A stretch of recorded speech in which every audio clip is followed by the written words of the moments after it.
Alright, well, take two. My last video was too long, so let's try to summarize this. It's been a long time since I've done an update, and it is time. I think it's been almost 4 or 5 months, so I'm sorry. But life is good. Can't complain. It's been interesting. I've been learning a lot about myself, about my life, about being a man, what that's all about, experiencing life. So, work has been good. I have taken a demotion, and so I can just leave work at work and just kind of focus on me and my family at this point of our lives. Family's more important right now. So I've decided to leave work at work and come home and enjoy my family as I can. I still have crazy schedules, but according to my wife, I am a much nicer man. That I was coming home and being quite the asshole most nights, and I didn't see it, and now I do. So yay for a win. Let's see, what else was I going to talk about? It's been very interesting just because I still have a hard time seeing myself as with as much changes as I've had. Sometimes I see myself as the same, because I've always seen myself this way. Maybe without the facial hair, and that's all new for me, but some days I look in the mirror and I feel like I've changed some. But sometimes I look in the mirror and I feel like I haven't changed any. And of course my voice has changed. It keeps continuing to drop a little bit. Some days more so than others. Some days when I'm really animated, it seems to crack all day long. So I don't know if it's going to drop more or not. I don't know. We'll see. But life is good. Work is good. Family's good. It's been really awesome having a few other trans men in my life. It really hits home that I know that they have experienced and are experiencing what I'm going through, and mentally what goes on in our brains. My wife is very empathetic and sympathetic of how I feel, and tries to identify herself with where I'm coming from on a certain topic or an issue, and she does her best, and she's probably the closest one to really truly understanding what I'm feeling. But it's nice to have other trans men in my life that I can say, what about this, or with the YouTube community. I mean, there's guys on YouTube community that, thank God for you guys, because otherwise I wouldn't have anywhere to kind of come from on men's locker rooms, on just really early on in my transition, to watching videos about packing and being confident and passing, and if I didn't have that, I don't know where the language would have ever started from. Like as a kid, I didn't know what trans, or what transsexuals were. I didn't know. There was no words for it. There was nothing spoken to me as a child that gave definition to how I felt. And YouTube and the community and other guys out there really helped me early on in the stage. So I continue to want to post videos, to be supportive, and to show other guys out there that it really is important to make videos, because there are probably thousands of other people that are not making videos and that are just continuing to watch, but they're learning and they're educating themselves, and I know that that's really important. First video I didn't say anything like that, but becoming a parent and being a trans parent, there's not very many of us out there, and I'm not a biological trans parent, but it doesn't mean any different to me. He's my son. He will know me as his father. He's always identified with me as his father. And it's just been like, thinking about the future with him.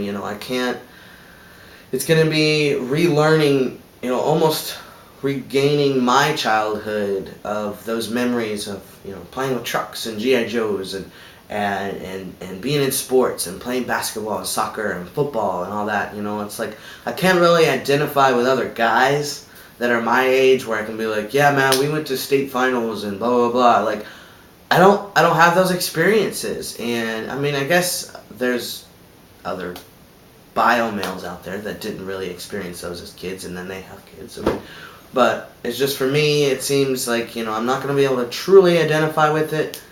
But I guess it's just going to be a learning experience, where I'm going to be learning and experiencing it as we do it.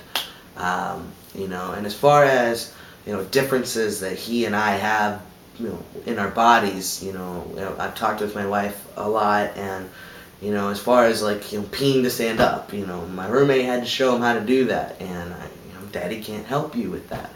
I think we'll go the safe route and just kind of explain to him that medically I can't do the same things that he can, that I don't have a penis, or I mean I don't know. It's like I don't know, and maybe that's just the journey that's ahead of me, the maturity through transitioning. And any advice anybody's got out there that does have kids that may have thought this through or have answers, hit me up.